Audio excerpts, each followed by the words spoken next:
Everyone, welcome back to my channel. আজকে আমি একটা দারুণ টিপস দেবো সেলাই কাজের জন্য। তৈরি করা অনেক ব্লাউজ থাকে যেখানে কাস্টমারের ফের নতুন করে ডিমান্ড থাকে, গলাটাকে একটু বড় করে দিন, স্ট্র্যাপটাকে একটু সরু করে দিন। তো এটা কিভাবে করতে হবে পুরো ডিটেলসে দেখাবো, এ টু জেড। এটাকেও আমাকে বলা হয়েছে এটাকে একটু গলাটা বড় করে দিতে, আর এই স্ট্র্যাপ যেটা আছে, যেটা কাঁধে থাকে, ওটাকে একটু সরু করতে বলা হয়েছে। তো এর জন্য প্রথমে কি করতে হবে, একদম পুরো পুড লাইন টু পুড লাইন মিডিলের সাথে মিডিলটা রাখার পরে ভালো করে গলার পোর্শনটাকে ধরে পিন আপ করে নিতে হবে।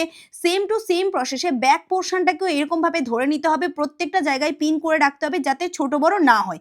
তো সম্পূর্ণ ধরার পরে যতটা করে আপনি কেটে বাদ দিতে চাইছেন ততটা করে দাগ দিয়ে নেবেন। যেমন আমার এখানে হাফ ইঞ্চি করে কাস্টমার বলেছিল যে বড় করে দিতে, তো সেই অনুযায়ী আমি কিন্তু এখানে সম্পূর্ণটা ভালো করে আগে দাগ দিয়ে নিয়েছি।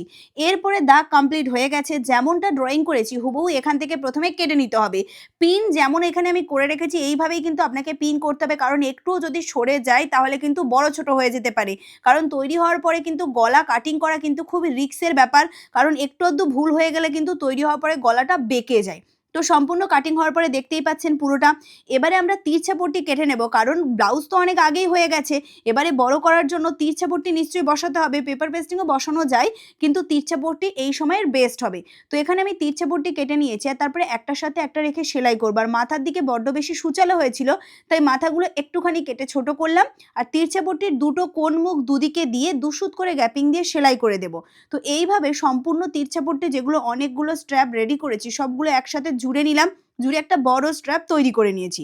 এবারে মাঝখান থেকে যে সেলাইয়ের পোর্শন দুদিকে ভাগ করে একটু চেপে, হাত দিয়ে নখ দিয়ে একটু চেপে দিলাম। আর মাথার দিকে সূচালো ছিল সেটাও কেটে দিয়েছি।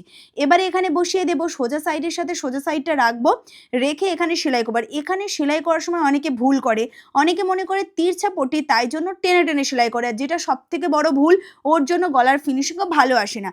তিরছা পট্টি হলেও যেখানে হালকা কোঁচ নিতে চাইছে রাউন্ড পোর্শনের কাছে, সেখানে খুব সামান্য পরিমাণে কোঁচ দিয়ে দিতে হবে, তাহলেই কিন্তু আপনার ফিনিশিং এক্সট্রিম লেভেলের ভালো আসবে। যেমনটা আমার হাতের দিকে দেখুন, বুঝতেই পারবেন আমি ছোট ছোট যেখানে রাউন্ড পোর্শন আসছে সেখানে কিন্তু আমি কোঁচ দিয়ে নিচ্ছি। আর এখানে আমার ছিল এটা সুইট হার্ট, তো সুইট হার্ট শেপের কাছে এখানে মিডিলটা দাগ দিয়ে নিলাম। আর এখানেও কিন্তু একটা ছোট্ট কোঁচ দিয়ে নিতে হবে, না হলে কিন্তু এখানে প্রবলেম হবে। তো দাগটাকে ওপরে তুলে নিলাম। এবারে এই অবধি পুরো সেলাই করব, মিডিল অবধি সূচটাকে রাখলাম, রাখার পরে ঘুরিয়ে অপর পোর্শনটা পুরো এইভাবে ছোট্ট ছোট্ট যেখানে কোঁচ পড়বে, স্পেশালি রাউন্ড পোর্শনের কাছে, সেখানে কোঁচগুলো দিয়ে নিতে হবে।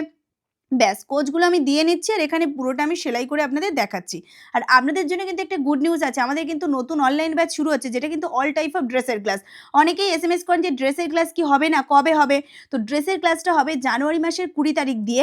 মাত্র 2000 টাকা ফিস আছে, 3 থেকে 4 মাসের ক্লাস। অল টাইপ অফ এখানে কিন্তু ড্রেস আছে, আর অবশ্যই এখানে একটা ব্লাউজও থাকবে, কারণ গোপী ড্রেসও আছে। আর সিলেবাস আমি লাস্টে পোস্ট করে দেবো, ঝটপট কিন্তু নাম লেখাবেন, কারণ সিট কিন্তু বেশি নেই। এবারে মিস করলে অনেক কিছু মিস করে যাবেন। আর প্রচুর ধরনের কিন্তু ড্রেস থাকছে, churidar, pant, skirt, gown, frock সব কিছু থাকবে। ছেলেদের কুর্তা, শর্টস প্যান্ট, বিভিন্ন রকমের ডিজাইনের কলার থাকবে, হাতা থাকবে, ডিজাইনার গলার ডিজাইন থাকবে।